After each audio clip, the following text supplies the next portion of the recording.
Hey, how's it going? It's Tommy Gentleman here, personal trainer, gym owner and coach. And today I'm talking to you right out the mindset training area of health and fitness, and it's about our relationship with the scales. Now, we can be very dependent on weight. It's deep, this is a deep belief that we have in many of us, is that weight is what we should base our success on. Okay, now this is strange because weight is actually a collective sum of five things, mainly five things, right? Bones, organs, liquids, muscle, and fat. Now, out of those five things, the only one you ever want to reduce is fat. Yet we base our success on weight, but it can fluctuate. It can fluctuate based on how hydrated we are, how much food we've eaten, what type of food we've eaten.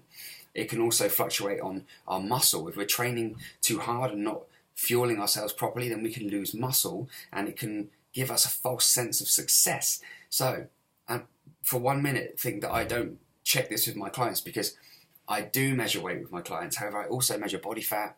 I measure lean muscle mass. I do measurements with a tape measure, and I also give them many other things to look at. For example, the way they look, they feel, their belt size, their trouser size, their dress size. There's so many things that you can base success on. But we are deep rooted and we are fixated on weight. It's in the media, we see it all the time. Weight loss here, weight loss there, weight loss there. Now, don't get me wrong, right? It's good to lose weight through body fat reduction. But losing is a negative term anyway, isn't it? Think about everything else, every other thing that you could possibly lose. Losing money, losing friends, losing time, losing people, losing your keys. These are never going to be good things. Yet we say losing weight is a good thing, right? So it's interesting because it really isn't, right, necessarily a success marker. It could be an indicator of achieving something. If you achieve body fat reduction, then you're going to lose weight, as long as your muscle stabilizes and your hydration's the same and you still have the same amount of bones and organs in your body. What I'm saying here is that weighing ourselves and basing our success on it is only going to set us up for failure long term, right? Take this example. If you're weighing yourself regularly, we're going to clubs where you weigh yourself, base your success on that, then let's say you have a bad result. Let's say you actually get on the scales and you weigh more, but you've been training really hard and you've been exercising, you've been eating really well. What may have happened there is you may have lost some body fat as a result of that. You're only going to lose over 1 or 2 pounds of body fat a week, realistically. But you may have gained a little bit of muscle. You may be extra hydrated. Your muscles may be retaining a little bit more fluid. So your weight is more. Now what's going to happen is you're going to walk out there thinking, I've just busted my ass for a week, training hard, eating the right foods. I've been so disciplined. I've said no to my friends when they've asked me if I want to do this and do that, and I've managed to be strong. Yet I weigh more. So I've failed. So it wasn't worth it. And actually, you haven't failed. You may have succeeded, right? But you leave thinking that you're a failure. And how does that affect your behaviour later that day? How does it affect your behaviour the next day? Do you feel like you want to carry this on? Do you feel like you want to stay committed? Well, maybe you do, but often people don't. So they have a bad week, then go into the next weigh-in until it becomes too much, get out of that comfort zone where it's actually uncomfortable.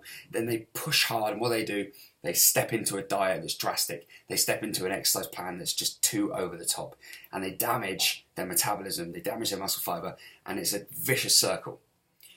Now, even if you go onto the scales and you have a positive result, sometimes that can cause this false sense of success. If maybe your weight's less because you're dehydrated, maybe your weight's less if you're a woman and you go through a menstrual cycle, your weight is going to fluctuate.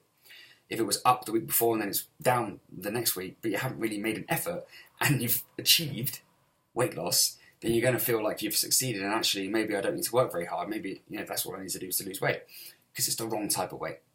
Even if it's a good type of weight though, right? Weighing yourself on a weekly basis, if it's a good result, if you have lost weight, you're going to probably look to continue losing weight, I assume.